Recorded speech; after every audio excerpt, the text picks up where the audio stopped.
What's up, my fellow devs, and welcome back to the Dev Shop. So today we're going to take a look at how to interact with Raycast, as well as looking at a new gem called the Debug gem that was released back when PhysX dropped. Real quick before we get started, don't forget to check out Discord if you haven't joined already. If you guys want to support the channel, you can check out the Patreon. Also have a PayPal available if you guys want to support me in my endeavors. More importantly, do not forget to comment and like the video, as it really boosts my engagement with YouTube so that more eyes can get on the channel and we can grow, I can grow, all that good stuff. All right, well, let's get right to the video. As you guys can see here in the editor, I have two entities, both with boxes. So we have the script canvas on one, and it's only on one. We have a mesh component, a physics collider set to the shape of a box, and that's it. And that the same thing for the next entity, matches everything except for the script canvas. So just the mesh and the physics collider. All right. So if we go to the first entity that has the script canvas component, let's open that up. And we still have nodes open. If you guys can see the previous tutorial on the message pop-up, go ahead and check that out. All right, so the first thing that we want to do is grab the on-graph start.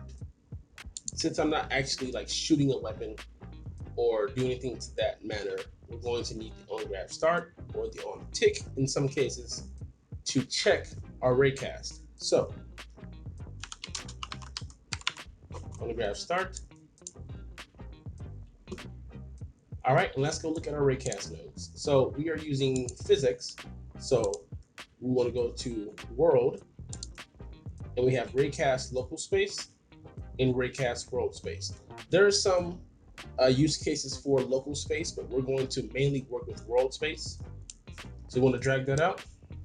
And this is our node. We have a vector start, vector for direction, and we have a distance, and we have an ignore, which we don't want to touch. All right, so what we want to do is start to look at these. So the start is where we're starting the raycast, and the direction is the direction that we want to go. This one's pretty easy. So we want to set the Y to 1 because the Y stands for our forward direction. All right, in the distance, we just want to put something big like 500, so it goes pretty far, that we don't miss anything.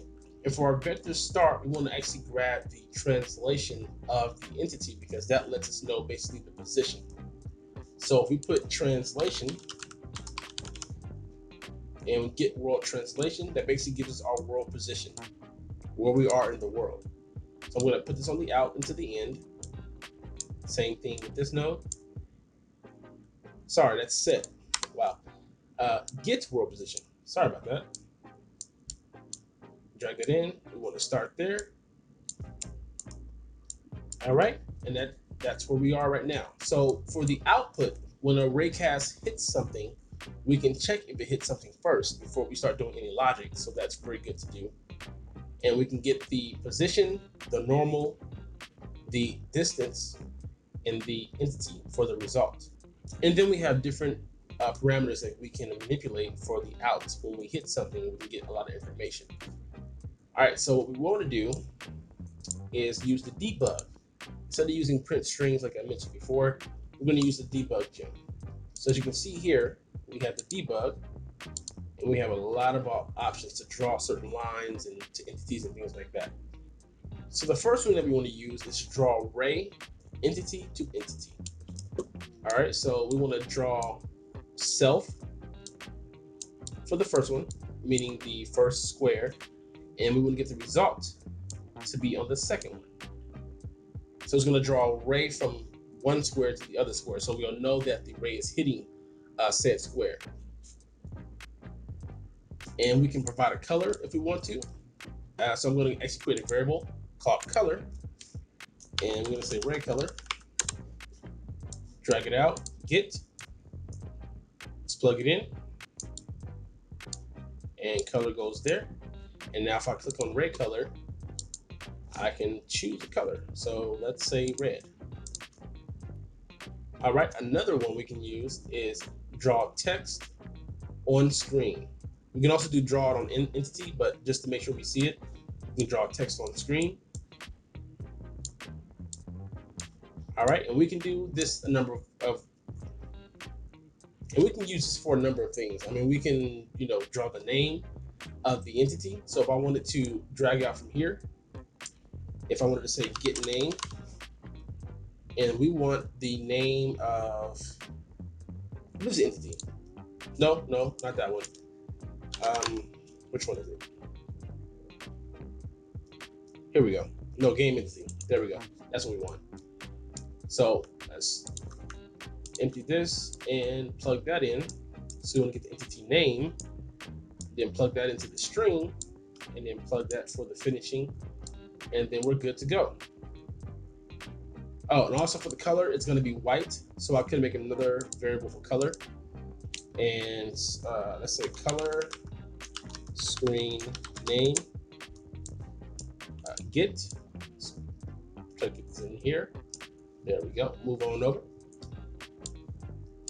Plug that in, and I'm going to make this color to be a let's do a blue.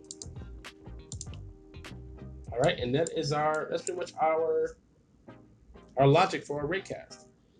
So one thing, I know this from testing, but it's also a habit from things like Unity and things like that. Since we're only doing it once on the graph start, this is going to be a one-time thing. It's going to flash so fast in the beginning that we're not going to see it. So if I need to do a delay,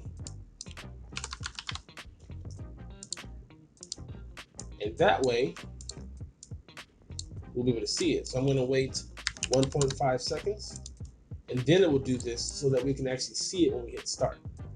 So I'm going to go ahead and save this, and then we're going to go back into the editor and test it out. All right, now that we're back into the editor, let's go ahead and test this out. So let's go to our entity here, the first one that has our script canvas, and we're going to plug in the script canvas we just made up. So I named it Raycasting. Hit OK. And for the testing of the debug, I'm going to actually change the name of this guy, and I'm going to say the entity to hit. Yeah, that works. So what we're looking for is a raycast to first show a line from one entity to the other, and then we should get a name on the screen that shows the name of the entity that we hit. So let's go ahead and hit play. And if you saw it, it was really fast. The debug line went from one entity to the other, and the name of the entity flashed on the screen because it was a one-time thing. Right now, let's go back to our raycasting script canvas. And what I'm going to do is get our on tick. And this is just for visual representation purposes. So I'm just going to plug it in there, take out the out, hit save, close it. And now I'll hit play again. We should see a more prolonged line, and we should see the name staying on the screen because it's constantly being hit every frame.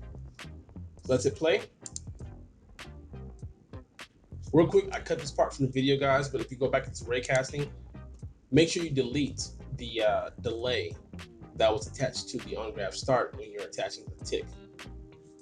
All right, otherwise it's going to tick every 1.5 seconds to play the delay. Actually, it might only play it once because we didn't have the looping checked. So make sure you do that, delete the delay, and plug in the tick directly into the world translation. All right, so now when I hit play, we should get a more prolonged line and the name. Yep. So as you can see, we have it hitting, and then we have entity to hit, which matches the name of the entity. And just to show you guys that this works even at a greater distance, since we have our distance set at 500, if I was to back this up just a little bit more, hit play, we still have it because we put that distance at 500. All right, so that's raycasting in a nutshell. Like I said, it can be used for multiple things. It's mainly used for like shooting, pickups. But anyways, guys, I hope you guys enjoyed the video. I hope you guys got something out of it for raycasting. I know I've been asked about raycasting for a while. But yeah, don't forget to check out the Discord. If you guys have any questions or comments, let me know down below. Don't forget to like the video. Other than that, hope you guys are having a very dope day. Hope you guys are prospering in your projects. And until next time, keep developing.